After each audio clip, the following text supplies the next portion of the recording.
Hey guys, I'm Mike Jensen, and welcome to my series on character modeling for games. We're going to start with this first video, applying color to the concept art, and it's pretty basic, nothing really too special. It was just kind of like a way for me to throw ideas out onto the paper from my head. Trying to get some colors, maybe decided for the textures later on.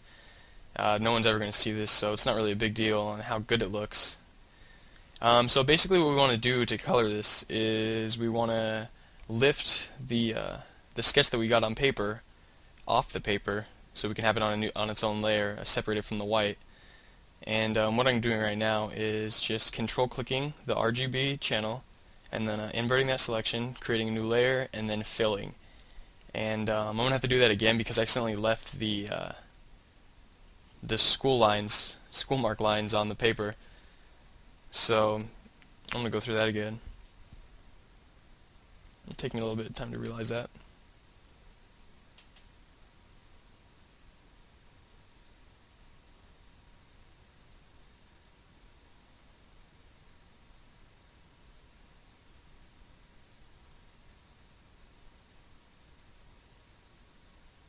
Alright, so go ahead and do that again. We'll go into levels and tone that down a bit so the lines are no longer there, and then control click the RGB, invert that selection, make a new layer, fill it with black, and then create a new layer and then fill that with the white so you have a more steady background. And then we're going to just throw a layer in between those, and that's where we're going to be putting our paint.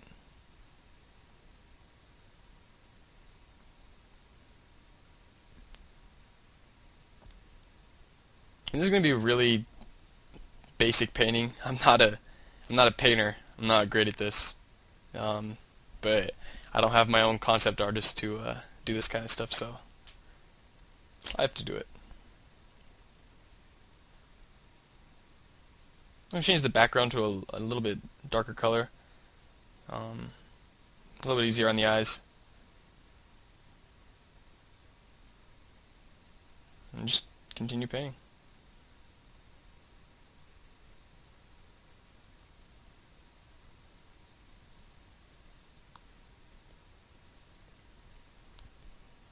And this part's really, same thing you did in kindergarten.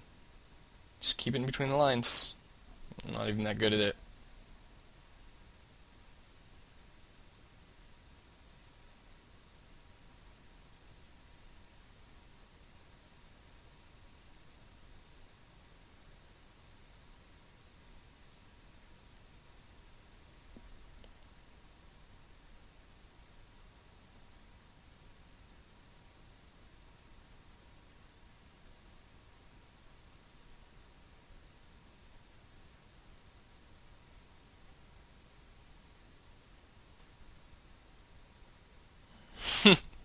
Alright, so fix that tail a little bit.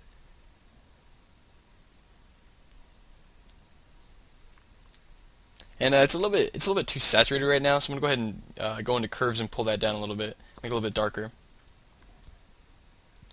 Change the hue and saturation as well. Just trying to get the overall feel of the color I want. There we go. Pull it down a little bit more maybe. And now we're going to start adding some highlight. So we'll go ahead into our color palette.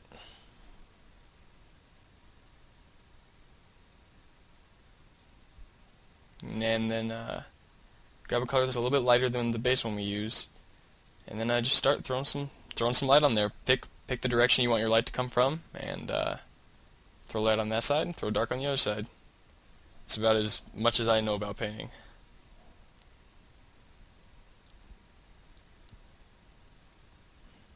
And some of the shadows and some of the highlights that you're going to be seeing on mine aren't perfect. They're not probably realistic, but it looks good to me, I guess.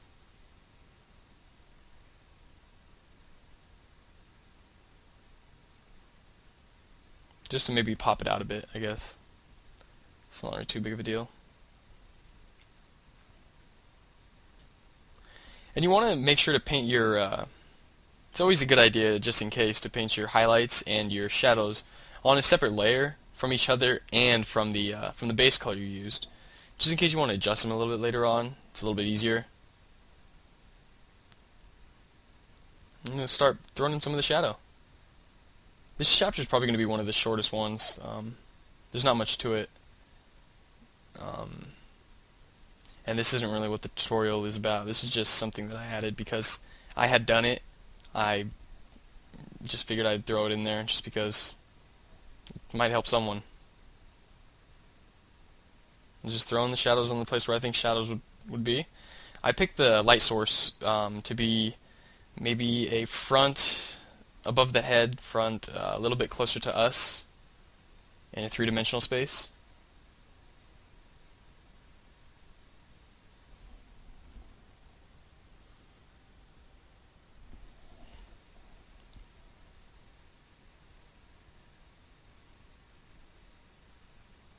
Get it in there a little bit closer and start refining it a little bit more. Popping out the highlights more.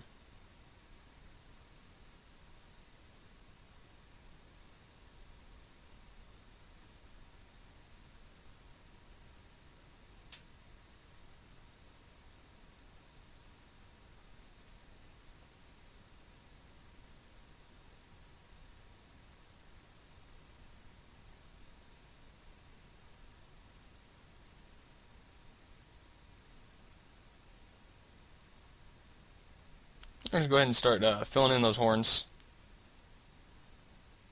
Same principles apply. The light side and the dark side. And what you can do, once you fill those in, if you want to, I don't know if I do this, but if you click, you see on your layers palette, it says lock, and then right next to it there's a button. If you click that, it'll make so you can only paint on what's already there. So if the pixels aren't filled, then it won't be able to paint on that. So it makes it so you can only, you stay within your parameters of where you want to be.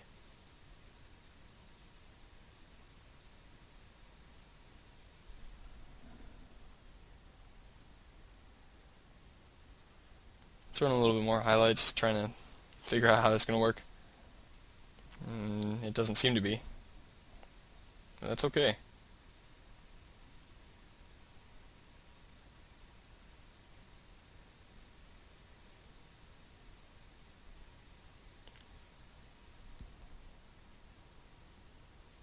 That's good enough.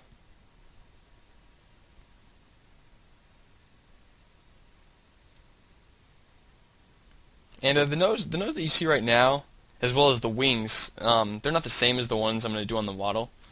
The nose, I'm going for more of a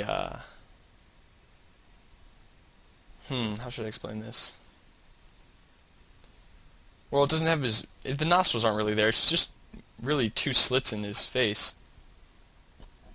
Excuse me. And the wings are going to be on there. I originally was kind of planning on, since I guess he was going for like a fallen angel kind of thing, where maybe God cut off his wings or something like that. I don't know.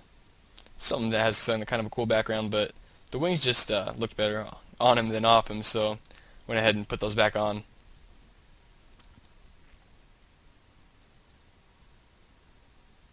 Just trying to go with a kind of like a glowing thing, maybe like his eyes were on fire or something. I don't know. It was kind of fun to just throw in there, I guess. It's not going to really work in the model, but it's okay. I'm just going to go ahead and do the same thing to the horns. Let's throw some darks on them.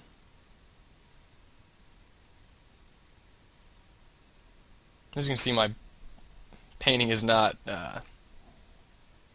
professional.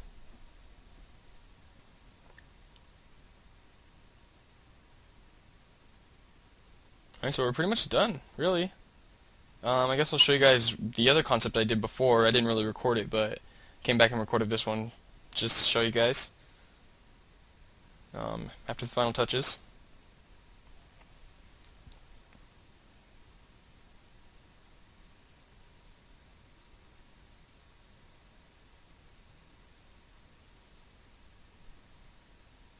Alright, so that's the one I'm going with.